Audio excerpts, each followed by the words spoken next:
Good afternoon all of you. आपका MP board MJ फूल institute में आपका स्वागत है।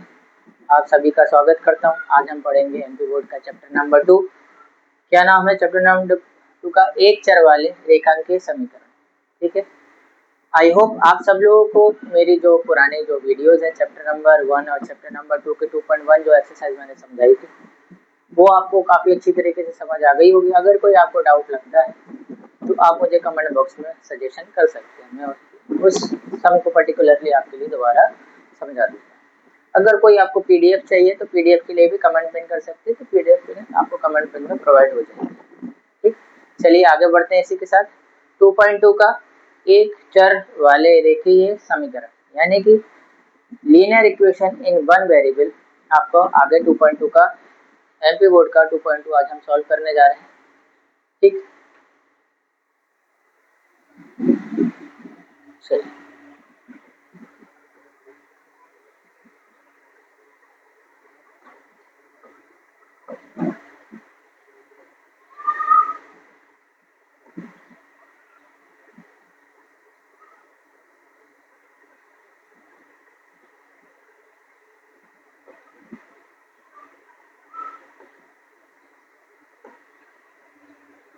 चलिए शुरू करते हैं। जैसा कि कल मैंने आपको एक्सप्लेन किया था, कुछ चीज़ें मैंने आपको एक्सप्लेन करी थी, वो दोबारा से मैं आपको एक बार रिवाइंड करवा देता हूँ। कुछ मैंने आपको फॉर्मूला नोट्स में लिखवाए थे, जैसे प्लस प्लस प्लस होता है, माइनस माइनस प्लस होता है, माइनस प्लस माइनस होता है, प्लस माइनस माइनस होता है। इनकी दो कंडीशन मैंने आपको बताई थी। एडिशन और सब्ट्रैक्शन की कंडीशन में साइन अलग कंडीशन के हिसाब से लगते हैं, मल्टीप्लिकेशन डिवीजन की कंडीशन में साइन अलग कंडीशन लगते हैं, वो मैंने आपको बताया था। और दाएं पक्ष बाएं पक्ष की कंडीशन बताई थी। अगर कोई भी चर या आपका नंबर, इंटीजर, वेरिएबल, ठीक है, कोई भी संख्या, कोई भी चर आपकी अपना पक्ष बदलती है, यानी कि दाएं से बाएं, बाएं से बाएं पे जाती है, उसके साथ जब भी वो ऐसा करती है तो उसके साथ उसके चिन्ह भी बदल जाते हैं। चिन्ह भी मतलब उसके साइन भी चेंज हो जाता है। प्लस का माइनस हो जाता है, माइनस का प्लस हो जाता है, मल्टीप्लाई का डिवाइड हो जाता है और डिवाइड का मल्टीप्लाई हो जाता है। ठीक, इसके आगे हम लोग पढ़ने वाले हैं। आपका कुछ और चीजें याद आ रही है मुझे को? कुछ और चीजों में ये है आपके पास, क्या मैंने आपको और कल एक्सप्लेन किया था? चलिए वीडियो के साथ साथ मुझे याद आता रहेगा तो मैं आपको बताता रहूँगा क्या है वो। चलिए क्वेश्चन नंबर 1 को सॉल्व करते हैं। चलो पहले क्वेश्चन समझते क्या है। निम्नलिखित रेखीय समीकरण को हल कीजिए। अब इसको सिर्फ हल करना है। अब मैंने आपको कल जो सम बताए थे उसका एक मेथड बताया था। आज मैं कोशिश करता हूँ कि आपको 2-3 मेथड, एक ही सम के 2-3 मेथड बताऊँ, ठीक है, ताकि आपको जो भी मेथड इजी लगता है आप उस मेथड से सॉल्व करेंगे। पहला मेथड सॉल्व करते हैं। पहला क्या है? पहला सम क्या है हमारे पास? x तो माइनस का 1/5 इक्वल्स टू x/3 प्लस 1/। कल मैंने आपको जो उनके पक्ष थे, पक्ष को बदलना सिखाया था, यानी कि जो भी आपके चर वाले चर और संख्या वाले जो शब्द थे, अक्षर थे, जो आपको उनको बदलना सिखाया था, यानी कि दाएं से बाएं, बाएं से दाएं पे बदलना सिखाया था। उस तरीके से मैंने सिखाया था। अभी मैं उसी तरीके से सॉल्व करूंगा। इसके बाद मैं इसी सम को एक और तरीके से सॉल्व करके बताऊंगा आपको। ठीक है, चलिए देखते हैं। दाएं पक्ष, ठीक है, पक्षांतर करते हैं अपन लोग। पक्षांतर करते हैं यानी कि आपके पक्ष बदल देते हैं। पक्षांतर का मतलब पक्ष बदलना, यानी कि जिस पक्ष में आप खड़े हो, जिस साइड पे आप खड़े हो, उसकी साइड चेंज करके दूसरी साइड पे ले आना। पक्षांतर यानी कि लेफ्ट हैंड साइड से right hand side, right hand side से लेफ्ट हैंड साइड, दाएं से बाएं, बाएं से दाएं। ऐसा करने पर जो भी संख्या के साथ जो भी चिन्ह होते हैं वो बदल जाते हैं। ठीक है, तो अभी हमारे पास है 2x। अब बदलना किसको है ये भी मैंने आपको एक्सप्लेन किया था। बदलना क्यों है और किसको है, क्यों है और किसको? जो समान है, जो समान पद है, जैसे कि 2x और यहाँ पे 3x, ये दोनों आपस में समान है। ये दोनों आपस में समान है। कौन समान है? ये वाली वैल्यू, ये वाला पद और ये वाला पद आपस में समान है। ठीक, और यहाँ पे माइनस का 1/5, यहाँ पे प्लस का 1/4 आपस में समान है। तो समान का मतलब ये हुआ कि इन जब ये समान है तो समान जगह पे बैठे, यानी कि मेरे पास अपन ऐसा देखते हैं कि जो भी हमारे पास, अगर हम किसी लाइन में लगे हैं तो हम ये देखा जाता है कि लाइन में एक मेल और फीमेल की लाइन लगी है, गर्ल्स और बॉयज की लाइन लगी है, तो गर्ल्स गर्ल्स की लाइन में लगती है, बॉयज बॉयज की लाइन में लगती है, कैटेगरी सेम हो जाती है। सेम ऑप्शन यहाँ पे, ये सेम कैटेगरी वाले हैं, ये सेम कैटेगरी वाले हैं, तो कैटेगरी को कैटेगरी के पास पहुंचा दिया, यानी कि सेम कैटेगरी वाले नंबर्स को सेम कैटेगरी वाले के पास पहुंचा दिया जाए। ठीक है, तो यहाँ पे 2x है, तो ये उस साइड इधर आएगा, यानी कि दाएं से बाएं आएगा, तो क्या हो जाएगा, ये प्लस में था तो ये माइनस में हो गया। ठीक है, इसके आगे कोई भी साइन नहीं लगा है, इसका मतलब वो प्लस का है, प्लस का हुआ उस साइड आया माइनस का हो गया, इक्वल्स टू माइनस का 1/5 एज इट इज। उसके बाद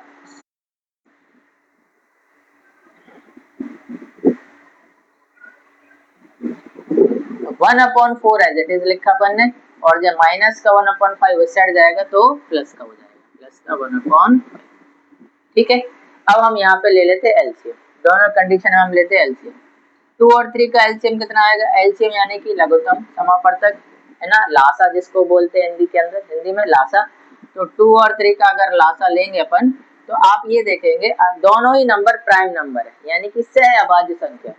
जब भी कोई भी सहअभाज्य संख्या अगर आ जाती है तो समझ लीजिए उन दोनों का, दोनों सहअभाज्य संख्या वो वह संख्या होती है जो किसी भी संख्या से विभाजित नहीं होती है, यानी कि डिवाइड नहीं होती, वो अपने ही टेबल से डिवाइड होती है, उसको बोलते हैं सहअभाज्य संख्या। ठीक है, यानी कि 2 और 3 अपने आप के टेबल में डिवाइड होगी, तो ये हो जाएगा आपका सहअभाज्य संख्या, यानी कि 2 1 जा 2 और 3 लिखा वैसा का वैसे ही, 3 1 जा 3, तो 2 और 3 का मल्टीप्लाई करेंगे तो 6 आ जाएगा, तो यहाँ पे आ गया आपका 6। ठीक है, अब 2 के टेबल में 6 कितने बार में आता है, 3 बार में, तो 3 का गुणा हो जाएगा x, तो 3 इंटू एक्स 3x हो गया, माइनस का 3 का गुणा 3 के टेबल में 6 कितने बार में आता है, 2 बार में आता है, तो उस 2 का गुणा हो जाएगा हमारे पास 2x में, 2 इंटू एक्स 2x। ठीक है, इन दोनों को माइनस किया क्योंकि ये प्लस है, ये माइनस है, प्लस माइनस माइनस, तो x अपॉन में 6। 1 इसलिए नहीं लिखा क्योंकि 1 नहीं लिखा जाता। ठीक है, यूनिवर्सल है। चलिए आगे देखते हैं, सेम प्रोसेस इसमें करेंगे, 5 और 4 का एलसीएम लेंगे, 5 और 4 का एलसीएम लेंगे, यहाँ पे 5 भी आपका क्या है, कैसा है, सहअभाज्य संख्या, यानी कि अपने आप से डिवाइड होगी, इसका मतलब इन दोनों का आपस में गुणा कर देंगे तो एलसीएम आ जाएगा, कितना आ जाएगा हमारा 5 4 जा 20।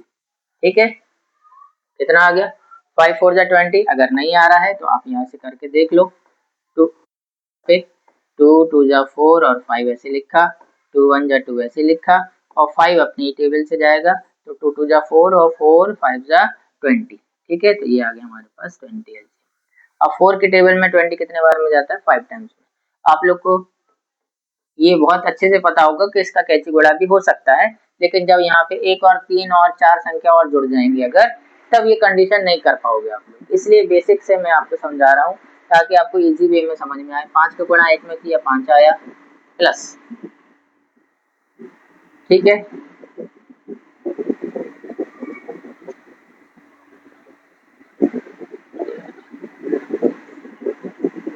5 आया, 5 का गुणा 5 को गुणा 20 में कितने बार डिवाइड हो जाता है, 20 में 4 बार, तो 4 का गुणा किया हमने यहाँ पे, 4 एकम 4, इन दोनों को प्लस किया तो कितना आ गया 9 20 अपॉन 12।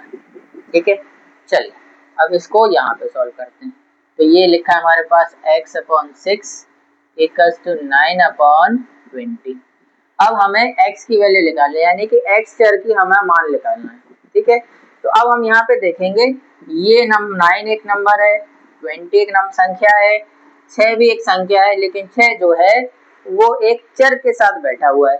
ठीक है, जिसका कोई मान अभी निकाला नहीं है, तो इस x का मान निकालने के लिए हम इस 6 को दूसरी डायरेक्शन में ले जाना पड़ेगा, यानी कि दूसरे पक्ष में ले जाना पड़ेगा। अभी वो बाएं पक्ष में बैठा है, अब इसको दाएं पक्ष में ले जाना पड़ेगा। अब 6 को ही क्यों ले जाना है, क्योंकि 9 और 2 ऑलरेडी एक संख्या है जो साथ में बैठे हुए, 6 भी एक संख्या है जिसको संख्या के पास पहुंचाना है, तो संख्या के पास पहुंचाने के लिए जो डिवाइड में है, 6 x के डिवाइड में है, तो उधर जाएगा तो वो मल्टीप्लाई में हो जाएगा, और ये आ गया हमारा 20। ठीक है, अब डिवाइड करते हैं, 2 से डिवाइड हो जाएगा, 2 3 जा 6 और 2 10 जा 20, 9 3 जा 18, 9 सॉरी गड़बड़ लिख दिया, 27 अपॉन में 10, x की वैल्यू कितनी आ गई 27 अपॉन में 10। आप इसको ऐसे भी 2.7 भी लिख सकते हो, वो भी आंसर सही होगा। ठीक है,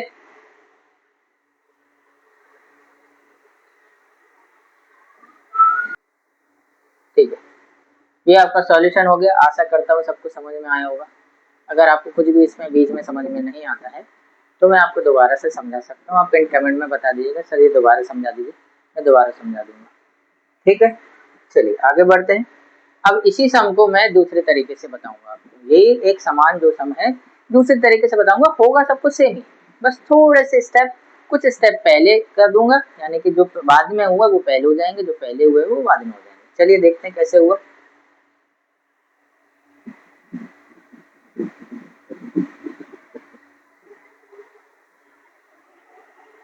चलिए क्या है हमारे पास, इसी वाले क्वेश्चन को मैं किसी दूसरे मेथड से बताता हूँ।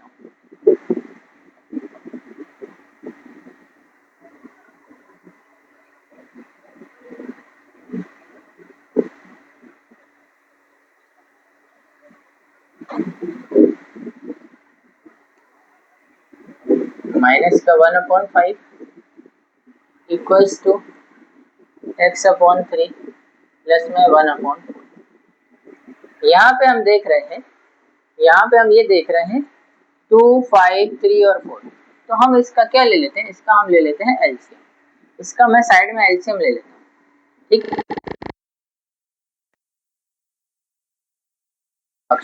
बाएं पक्ष में 2 और 5 है, दाएं पक्ष में 3 और 4 है।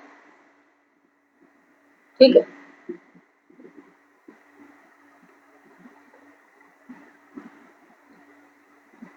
तीन और 4, इनका हम ले लेते हैं एलसीएम यानी कि लासा।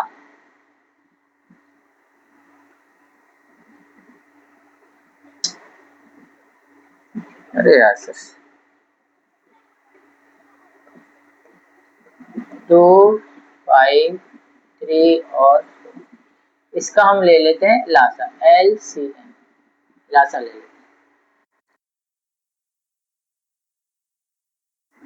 5 और 3 सेम लिखे हमने, ठीक, कॉमा लगाया। फिर 2 के टेबल में 2 1 जा 2, 3 और 5 एज इट इज। अब 3 और 5 एज इट इज लिखें, इसका मतलब ये है ये हमारी सहवाची संख्या है।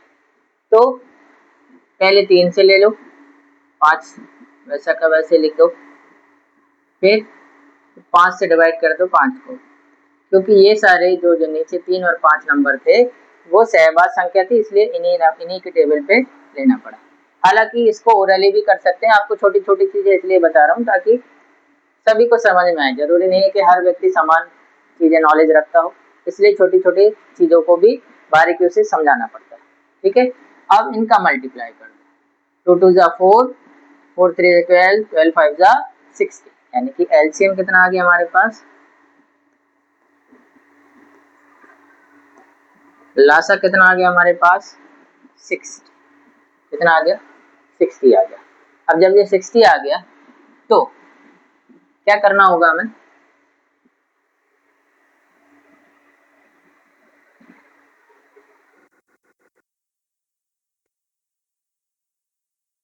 -1/5 को 60 से गुणा कर और x/3 प्लस 1/4 को 60 से गुणा कर। मैंने सर आपको कल ही बताया था। ठीक है, मैं इसको थोड़ा सा रब कर रहा हूँ, इसको रब कर रहा हूँ मैं। एलसीएम आप लोग ने देख ही लिया है। ठीक है, मैं एलसीएम ऊपर लिख दे रहा हूँ। ठीक है, लास्ट एलसीएम कितना है हमारे पास 60 आया है। ठीक है, अब इसको ब्रेक करते हैं, ब्रेक करते हैं यानी कि ब्रैकेट में, मैंने आपको कल बताया था कि ब्रैकेट के बाहर और ब्रैकेट के अंदर वाले सभी संख्याओं का गुणा होता है बाहर वाले ब्रैकेट से जुड़े वाले नंबर से, यानी कि ए का गुणा बी में भी होगा, ए का गुणा सी में भी होगा और ए का गुणा डी में भी होगा। ठीक है, ऐसा है। सेम प्रोसेस यहाँ पे हो रही, यानी कि 60 का मल्टीप्लाई 2/x/2 में भी होगा, है ना। 60 का मल्टीप्लाई माइनस का 1/5 में भी होगा। 60 इंटू x/2 माइनस 60 इंटू 1/5।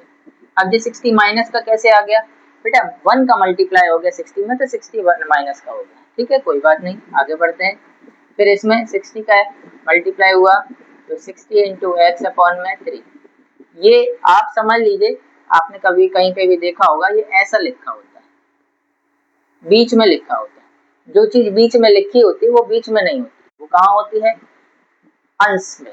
कहाँ होती है, न्यूमरेटर में लिखी होती है, इसलिए मैंने उसको डायरेक्ट न्यूमरेटर में लिख दिया। यानी कि आपको कभी कभी ये बुक में लिखा हुआ दिख जाएगा, बीच में कुछ नंबर लिखा है, बीच में लिखा है कोई नंबर, तो वो बीच वाला नंबर एक्चुअल में ऊपर हो जाता है।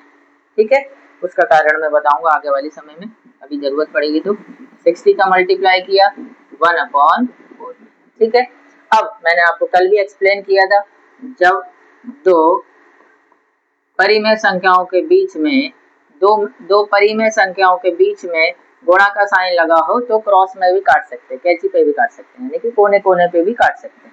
सेम हमारे पास ये है, इसके नीचे 1 मान लो या नहीं मानो एक ही बात है, इमेजिन कर लो, है ना। चलो 2 1 जा 2, 30 टाइम्स कट गया, चलो बहुत बढ़िया। 5 1 जा 5, 5 12 टाइम्स, बहुत बढ़िया कट गया। यहाँ पे 3 से कट गया, 3 1 जा 3, 3 20 टाइम्स, बहुत बढ़िया कट गया। यहाँ पे 4 1 जा 4, 4 5 जा 20, बहुत अच्छी बात है, कट गया।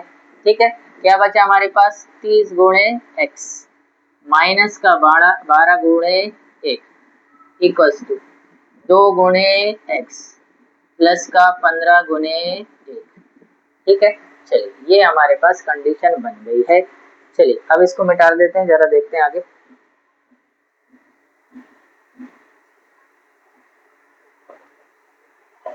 चलिए आगे बढ़ते हैं। ठीक, अब गुणा कर देते हैं इसको, तो गुणा में आ गया हमारे पास 30x माइनस का 12। ठीक है, 12 1 जा 12 प्लस माइनस माइनस क्योंकि गुणा कर रहे हैं, 20x हो गया प्लस 15 इंटू 1, 15 वो भी प्लस का क्योंकि दोनों ही पॉजिटिव में, दोनों ही धनात्मक संख्या में यानी कि प्लस में है। चलिए अब हमारे पास कंडीशन क्या बन गई है, 30x माइनस का 12 इक्वल्स टू 20x प्लस का 15। अब पक्ष बदल दो, 20 को 30 के पास ले आओ, 12 को 15 के पास ले जाओ, यानी कि दाएं से 20 को दाएं से बाएं के पास ले जाओ और 12 को बाएं से दाएं के पास ले जाओ। लिखने की जरूरत नहीं, आप लोग खुद अंडरस्टैंडिंग कर सकते हैं, छोटी छोटी चीजें हैं जो आप लोग लिख सकते हैं, ओरली समझ में आती है चीजें। ये प्लस का था, ये प्लस का था तो माइनस हो गया, ये माइनस का है तो यहाँ पे आ गया प्लस का हो गया। 30 में से 20 गया, यानी कि ये प्लस का 30 है और 20 माइनस का है तो प्लस माइनस माइनस होता है, तो 30 में से 20 का कितना बचा, 10x और 15 प्लस 2 कितना हो गया, 12 कितना हो गया हमारे पास, 27। अब x जो है 10 के साथ बैठा हुआ है, 10 जो है x के साथ बैठा हुआ है, यानी कि एक संख्या और एक चर साथ में है, तो चर को हमें अलग करना क्योंकि चर की हमें मान निकालना है, तो वो चर जो है 10 जो है चर के साथ यानी कि x के साथ हमारे साथ गुणे में है, तो अगर ये अपना परिवर्तन करेगा, पक्ष बदलेगा, पक्षांतर करेगा तो क्या हो जाएगा, गुणे में जो चीज होती है वो भाग में बदल जाती है। ठीक है, आगे आपका 22/7 जो कि पहले वाली कंडीशन में भी आया था हमारा। दोनों ही तरीके सेम है, कुछ ना कुछ डिफरेंस है, आपको जिस तरीके से आपको बहुत अच्छे से समझ में आया है आप उस तरीके का फॉलो करो, कोई दिक्कत नहीं। आपको पहला वाला तरीका समझ में आया, इस मेथड 1 समझ में आया, मेथड 1 को फॉलो करो, मेथड 2 समझ में आया, मेथड 2 को फॉलो करो। एक दो मेथड और है इसको समझने के, अगर समय आप लोग को जरूरत पड़ती है तो वो मेथड भी बता सकता हूँ। ठीक है, कमेंट पिन बॉक्स में बता सकते हैं कि आगे एक और मेथड बता दी सर और कोई भी हो तो मैं वो मेथड भी आपको बहुत अच्छे से क्लियर कर दूंगा। चलिए धन्यवाद, आशा करते हैं सबको दोनों ही तरीके समझ में आए होंगे। अब हम इसका क्वेश्चन नंबर 2 अटेम्प्ट करेंगे।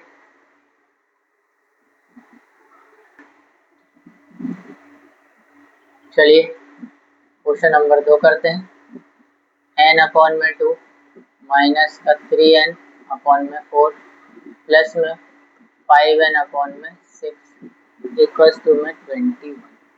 बहुत बढ़िया, इसमें तो कुछ करने की जरूरत ही नहीं, इसमें तो कुछ करने की जरूरत नहीं, बहुत ही आसान है ये तो। ठीक है, यहाँ पे आपको पक्ष बदलने की भी जरूरत नहीं पड़ेगी। क्यों नहीं पड़ेगी आपको, देखिएगा यहाँ पे अभी नहीं पड़ेगी, बाद में आप जब भी जो भी एलसीएम आएगा उसको आप पक्ष चेंज करेंगे। फिलहाल में आपको पहले वाले कंडीशन में कोई भी ऐसा पक्ष नहीं है जो एन की कंडीशन में आपको दाएं तरफ बैठा हो, सारे एन वाले यानी कि एक चर वाले जो एन के साथ संख्या बैठी है वो एक ही तरफ है, यहाँ पे कोई एन वाली संख्या नहीं है, तो आपको चेंज करना ही नहीं है, डायरेक्ट करते हैं। चलिए देखते हैं, एलसीएम ले लेते हैं। एलसीएम आता है हमारे पास 2 4 और 6 का एलसीएम कितना आएगा, ठीक है, ये आपको निकालना है, नहीं आ रहा है कोई बात नहीं, यहाँ से देख लेते हैं क्या क्या दिया हमने। 2, 4 और 6 का लिया हमने लासा, ठीक है, लासा यानी कि LCM, लासा, ठीक है, LCM क्या है, 2 1 जा 2, 2 2 जा 4, 2 3 जा 6, 2 1 जा 2 और 3 हमारे पास क्या है, सहवाग संख्या है,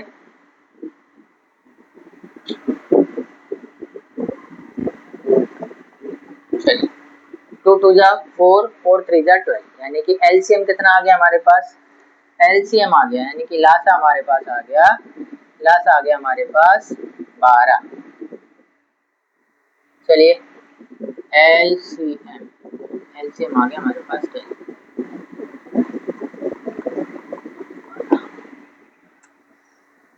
बड़ी समस्या हो जाती है कभी।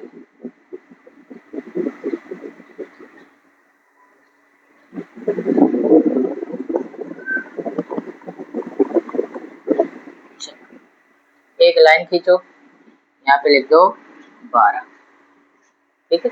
अब देखते हैं, चलो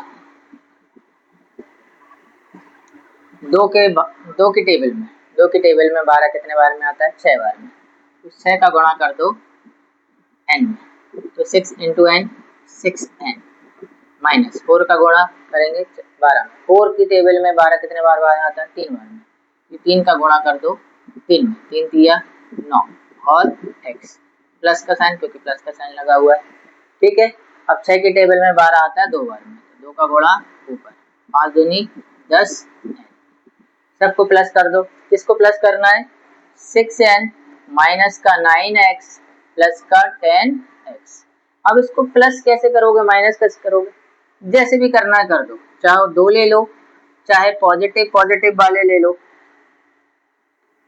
चाहे 2 संख्या ले लो, या तो पॉजिटिव पॉजिटिव वाली पहले ले लो संख्या, आपको जो भी संख्या पहले लेनी हो आप ले सकते हो, ऐसी कोई समस्या नहीं है, हर कंडीशन में आंसर सेम आएगा, ठीक है। एसोसिएटिव प्रॉपर्टी में हमने पढ़ा होगा। चलिए देखते हैं क्या करते हैं एसोसिएटिव।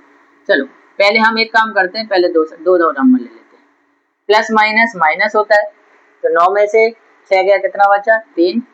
अब यहाँ पे साइन चिन्ह किसका आएगा, माइनस का, माइनस का क्यों आएगा, क्योंकि यहाँ पे जो 9 है माइनस का बड़ा है, ठीक है। अब यहाँ पे आता है प्लस का 10 n, सॉरी n है ये x नहीं है, ठीक है, 10 n है ये सब, ठीक। 3x फिर से कर देता हूँ एक बार, क्या है हमारे पास 6n माइनस का 9n प्लस में 10n, पहले इन दोनों को सॉल्व किया, माइनस प्लस माइनस यानी कि 6 में से 9 में से 6 के कितना बचा, 3 9, वो भी माइनस का क्योंकि माइनस का 9 बड़ा था। अब हमने यहाँ पे कर दिया 10n, ठीक है, माइनस प्लस माइनस, 10 में से 3 गया कितना बचा, 7। अब 7 किसका बचा, प्लस का, क्योंकि यहाँ पे माइनस का 9 बड़ा था, यहाँ पे प्लस का 10 बड़ा है, इसलिए प्लस का 7 आ गया। तो इन तीनों को सॉल्व करने पर हमारे पास आ गया 7n अपॉन में 12। अब यहाँ पे आ गया 21, ठीक है, 7n। अब यहाँ पे आपको पक्षांतर करना है, अब यहाँ पे कंडीशन में आपको पक्षांतर करना है। पक्षांतर क्या करेंगे हम, ये जो 7 है वो n के साथ है और 12 भी है n के साथ है, यानी कि हमें n को अकेला छोड़ना है और बाकी सारे नंबर्स को, बाकी सारी संख्याओं को संख्या के जगह पे ले जाना है, यानी कि 7 और 12 को बदल के यहाँ ले आना है, ठीक है। तो n अकेला हो गया, 21 अकेला यहाँ बैठा ही है, 12 भाग में है तो उधर जाएगा, गुणा में बदल जाएगा, n गुणा में है यानी कि मल्टीप्लाई में है, 7 n के मल्टीप्लाई में है तो 7 आ जाएगा यहाँ पे ऐसे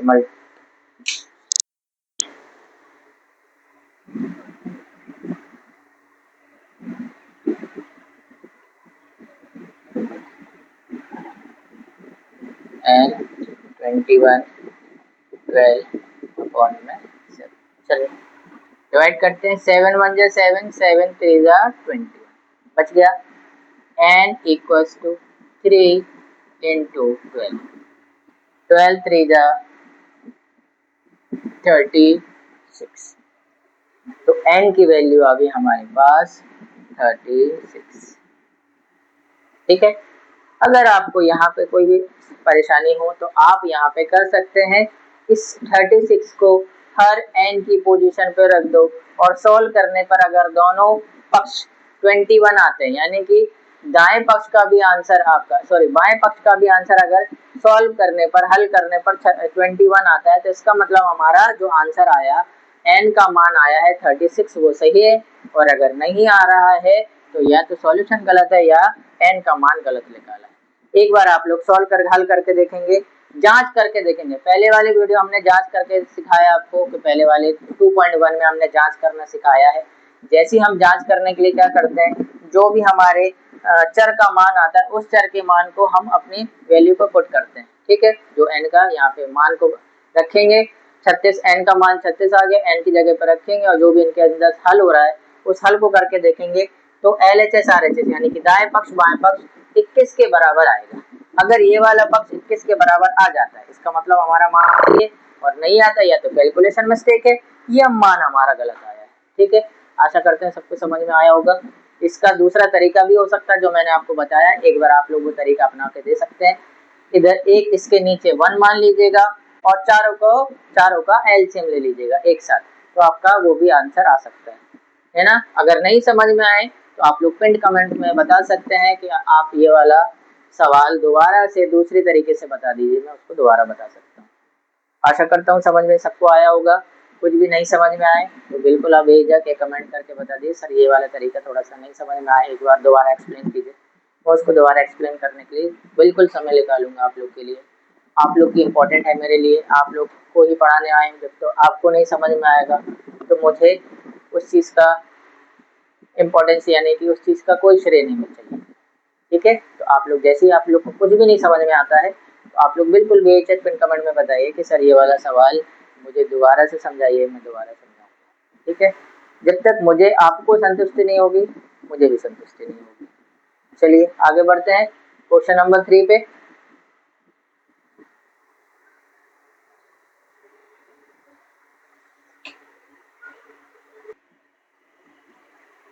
चलिए आगे बढ़ते हैं क्वेश्चन नंबर 3।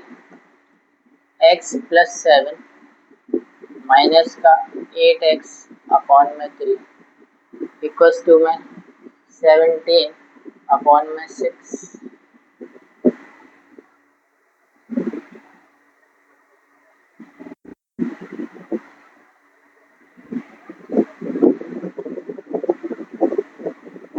माइनस का 5x अपॉन में, जो भी दो तरीके मैंने आपको समझाए हैं वो उन तरीके से आप कर सकते हैं। ठीक है, चलिए थोड़ा सा कुछ इसके अंदर चेंज करते हैं।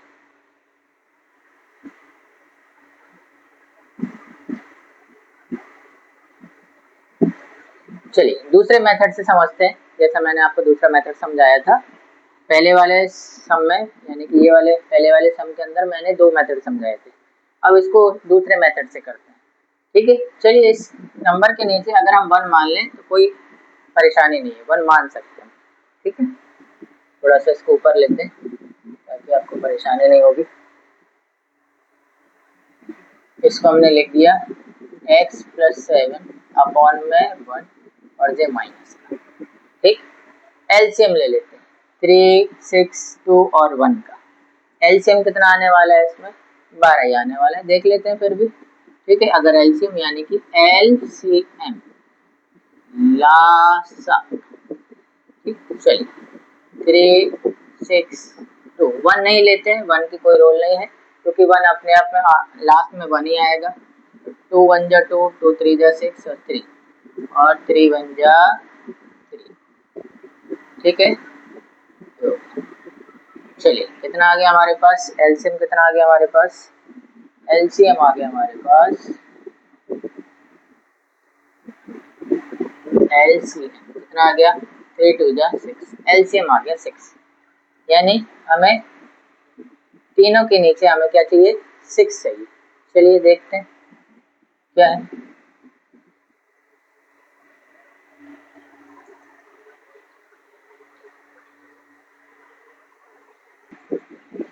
तो एलसीएम यानी कि लासा हमारा आ गया है 6। ठीक है। अब 6 को हमें क्या करना है, इस पूरे पक्ष में 6 का गुणा करना है, क्योंकि लासा हमारा आ गया 6, तो इस पूरे पक्ष में, ये एक पक्ष है बाएं पक्ष, ये एक दाएं पक्ष, इस पूरे पक्ष में हमें 6 का गुणा करना है। तो हम कर देते हैं। तो यार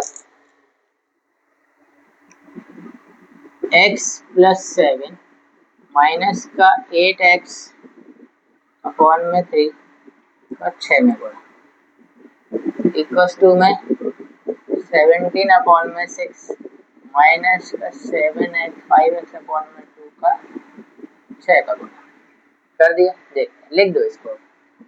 6 इंटू एक्स प्लस का 7 इंटू 6 माइनस का 8x इंटू 6 अपॉन में 3। ठीक है, चलो इसको ऐसे भी लिख सकते हो, क्योंकि आपको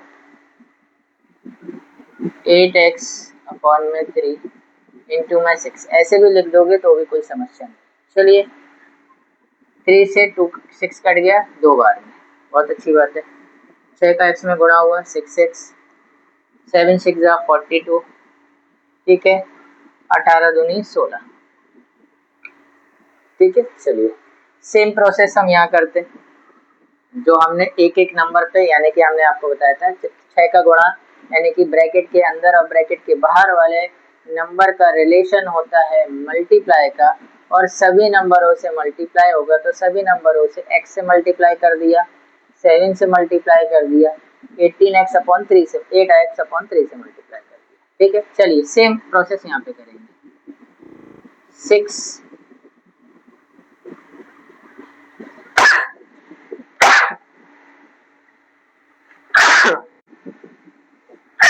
सॉरी इंटू 17 अपॉन में 6 माइनस 7x अपॉन में 2 इंटू में 6।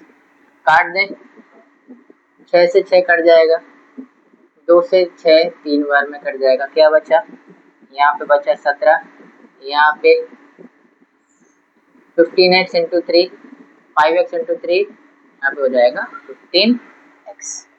ठीक है, चलिए करते हैं। अब यहाँ पे आता है पक्षांतर, यहाँ पे क्या आ जाता है, पक्षांतर। यहाँ पे हो गया हमारे पास, चलिए पक्षांतर, यानी कि जो हमारा x वाली सीरीज है इधर आ जाएगी और नंबर वाली सीरीज उधर चली जाएगी। ये हो गया हमारे पास। पहले तो चलो कोई बात नहीं, पहले तो हम इन दोनों को सॉल्व कर देते हैं, क्योंकि ये दोनों नंबर हैं आपस में, अगर सॉल्व कर दें तो कोई बात नहीं, उस साइड भी ले जाओगे सॉल्व कर दोगे तो भी कोई समस्या नहीं। ठीक है, 42 में से 16 गया, यानी कि 12 में से 6 गया 6 बचा, 3 में से 1 गया 2 बचा, यानी कि 26। ये हो गया 6x प्लस का 26 इक्वस टू में 17 का 15x।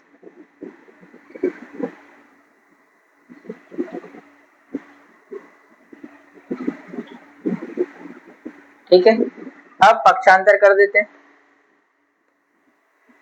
यानी कि x पक्ष वाले इधर आ जाते हैं, 6x वो उधर आ गया हमारे पास, इस साइड आ गया, तो कितना हो जाएगा हमारे पास,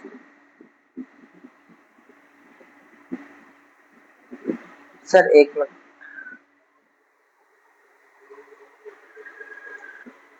ठीक है। तो अब हम करते हैं पक्षांतर। पक्षांतर करने के लिए हमें क्या करना पड़ेगा, एक्स एक्स वाले सभी नंबर को यहाँ ले आएंगे और नंबर को वहां ले जाएंगे। 6x माइनस का 16x प्लस का 15x, क्योंकि ये वाला 15 इधर आ गया, माइनस का था तो प्लस का हो गया।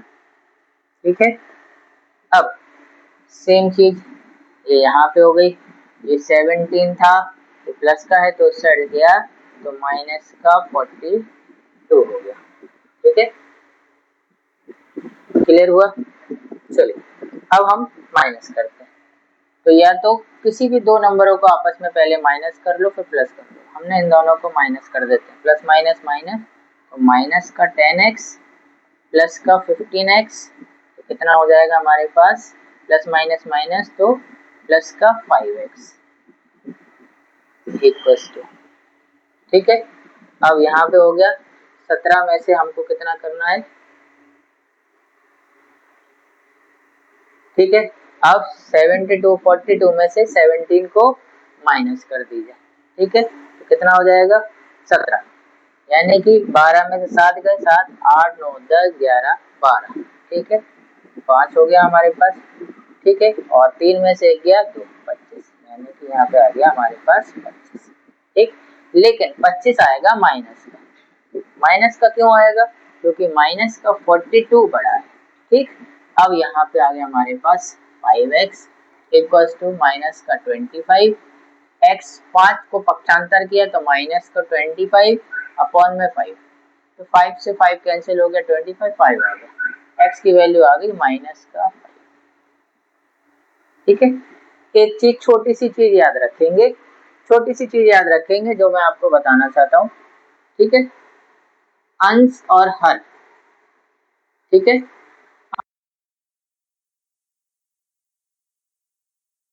नंबर माइनस के यानी कि ऋणात्मक के, तो आपका जो आंसर आएगा, जो आंसर आएगा वो पॉजिटिव में आएगा, यानी कि धनात्मक में आएगा।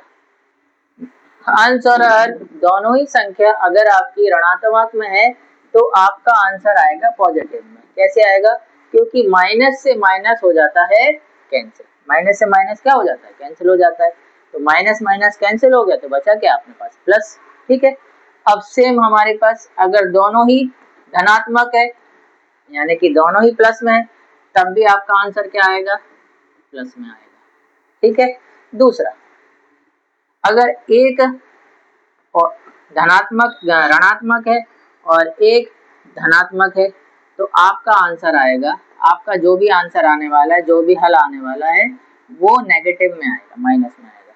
चाहे वो ऊपर वाला हो, चाहे वो नीचे वाला हो, चाहे वो ऊपर वाला संख्या हो, चाहे वो नीचे वाली संख्या हो धनात्मक में, कोई भी एक संख्या आपके नेगेटिव में, पॉजिटिव में, तो जो आपका आंसर आने वाला है, उत्तर आने वाला है, वो आपका आने वाला है नेगेटिव में।